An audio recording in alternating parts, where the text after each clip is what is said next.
Happy Friday, everyone, and welcome to this edition of Business Daily. I'm Lee Ji-yoon in Seoul. Before we get started, let's take a look at what we have coming up in the latter half of our program. We tell you where in Seoul foreign tourists like to travel when they visit Korea and how those favorite spots differ among countries.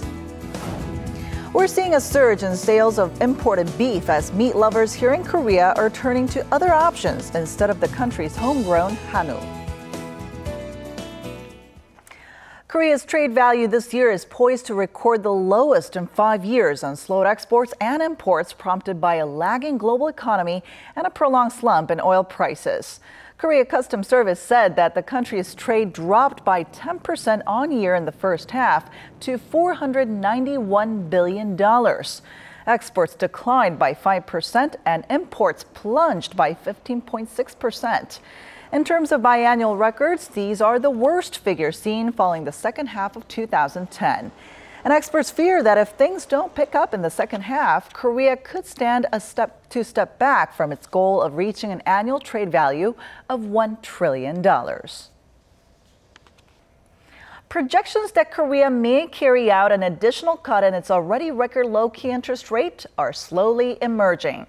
Financial services firm Standard Chartered Bank said that if Korea's performance in exports worsens any further due to the weak Japanese yen, Seoul will lower its interest rate from its current 1.5%. It added that while the country's supplementary budget will give the real economy a boost for now, a temporary short-term cash injection cannot resolve fundamental structural problems in manufacturing and exports. While Samsung Electronics continues to lead the global smartphone market in shipments, it saw its performance slide in the second quarter from a year ago. Market researcher IDC says the tech giant held its grip on the market with 73 million units shipped out in the second quarter of this year, followed by Apple and Huawei. But Samsung was the only company out of the top 5 to see its shipments dip by roughly 2% compared to last year, and its market share edged down by about 3 percentage points on year. IDC attributes Samsung's losses to limited supplies of its new Galaxy S6 Edge model. The Korean economy has slowed to more than expected in the April to June period in the face of the recent MERS outbreak and the prolonged drought in the country. On top of that, with slowing exports, there are now growing concerns that this low growth trend might drag on. Our Shin Se-min tells us more. The Korean economy grew 0.3% in the second quarter, a sharp slowdown from the 0.8% gain in the first 3 months of this year. It also marks an extension of the 0% range growth posted for 5 straight quarters. The Bank of Korea said Thursday that the MERS-hit economy saw a small increase in consumption by domestic residents, while a nationwide drought battered the agricultural sectors. Although the agricultural and fisheries sectors are a small portion of the total GDP calculation, a drop of over 11% across both sectors did have an impact on second quarter growth. Experts say at this pace, Korea may not be able to hit the BOK's growth forecast of 2.8%, recently shaved down from 3.1%. There needs to be another economic threshold as exports, which used to be a driving factor for the economy, are eating at the already slow-growing economy. From a year earlier, the Korean economy expanded 2.2%, growing at its slowest pace in more than 2 years. While the central bank was optimistic that the economy would pick up in the latter half as the effects of the MERS outbreak and the drought have receded, it stayed mum on the possibility of another growth rate cut in the latter half of the year, saying that the second quarter growth figure is slightly lower than expected. Shin Se-min, Business Daily. Now, more Koreans are showing their love for imported beef rather than for Hanwoo, beef from a popular native breed of cattle here in the country. As the price of Hanwoo climbs, meat lovers are turning to other options. Our Lee Ju-young has more. Customers are bustling at this part of the beef section at a Seoul supermarket, while here, there's no one in sight. It shows a distinct preference for import beef among Korean consumers instead of Hanwoo, beef from cattle native to the country. It's quite cheap, tender, and very tasty, just as good as Hanwoo. I can eat at a cheaper price than Hanwoo when I go on outings with my family. Figures from Korea's biggest supermarket, E-Mart, show while July sales of Hanwoo increased 1.2% compared to the same time last year, sales of import beef, mostly from the US and Australia, surged 35% on year. The price of Hanwoo has gone up a lot, so more customers are seeking relatively cheap imported beef, about 20 to 30% more than last year. The price of Hanwoo of the highest grade rose by 16% compared to last year, with the wholesale price now at almost $20 per kilogram. As a result, more consumers are going for the cheaper option. Imported beef for the past few months has been taking up a greater proportion of total sales, reaching 60% in July. This rise in popularity also has to do with changing perceptions towards beef from America. Following public uproar against U.S. beef due to concerns about mad cow disease in 2003, demand had fizzled. But now, meat lovers are increasingly going after quality cuts, regardless of where the beef comes from, if they come with better price options. Lee Ju-young, Business Daily.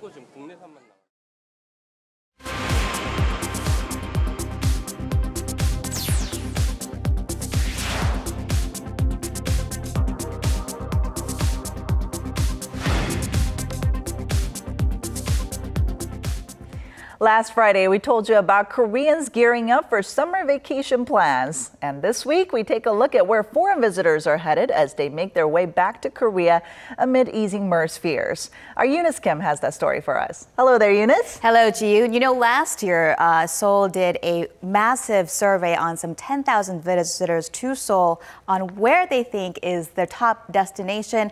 And the results are finally in. Shall we take a look? Topping the destinations was Myeongdong, as you can see, with 7 out of 10 going there. Dongdaemun Market was next, Palaces at 43%, and finally Seoul Tower came in at 42%. So many places to visit while you're here in Seoul, so who went where? Take a look. Myeongdong, Dongdaemun Market, Gyeongbokgung Palace, and Seoul Tower. They're all Seoul's tourist hotspots, but who goes there the most? Shopping Mecca, Myeongdong was a must for a majority of Chinese tourists, with nearly 8 out of 10 Chinese making their way there in a 2014 survey of 10,000 people. 74% also said they went to Dongdaemun Market, the late-night shopping district with glittering towers of retail space. The two destinations were also a hit among Japanese travelers, Myeongdong topping the list again with 7 out of 10 Japanese heading there, though less took to Dongdaemun Market at 45%. Meanwhile, less than half of Americans visited Myeongdong, instead flocking to the city's palaces. This was also true for travelers from other Western nations like Canada, the UK, and Germany. They expressed more interest in culture and history, heading to museums and historical areas like the Joseon-era neighborhood of Insadong, once home to the country's largest market for art and antiquities. Fast forward to 2015, Korea Tourism Organization says the country took a sizable hit in tourism traffic last month, shrinking by 41% on year. But with MERS fears now receding into the distance, tourists are trickling back as domestic tour agencies report August bookings are returning to normal levels. All right, that's great to hear that tourism is recovering. But then, do we have any estimates on what the damage looks like? Well, officials say that if things don't turn around, the total revenue lost could be $93 million. So that is quite significant. Plenty of catching up to do, which is why officials at both the national and city levels are doing all they can to draw visitors back in.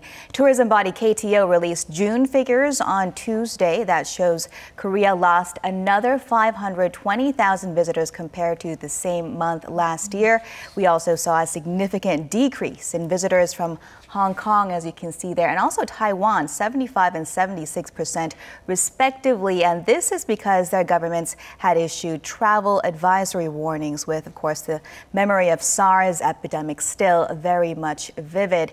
But again, we are expecting a rebound in the month of August. In fact, local travel agencies are saying they're seeing the daily reservation rates return to normal, which is about 500 foreign visitors a day. All right, but then I see that we had 45% less Chinese tourists coming on here, and reportedly we lost a lot of them to Japan with the allure of the weak Japanese yen as well. Yep. And one of the other aspects that tourism officials are looking at is the revisitation rates as well. Although Chinese tourists are renowned for their big spending habits, particularly on shopping, as you saw in the report, not many appear to be making a trip back. According to the tourism ministry, only 3 out of 10 Chinese tourists make a second trip, less than half of their Japanese counterparts. And experts say too much focus is being put on cheap tour packages and lowering prices, as a lot of Chinese people are seeing Korea as not an A grade, but a B grade travel destination, which is surprising, of course. And even places like Jeju Island, tourists are staying at lodging and food are having food that is second or third rate because of the overwhelming focus on shopping, and travel destinations may be limited to those that don't charge an entrance fee. That's unfortunate, but hopefully by identifying problems like these, we'll be able to see a lot of them coming back to Korea to see what we have to offer them. Absolutely. All right, thank you for coming in today, Eunice. Sure thing.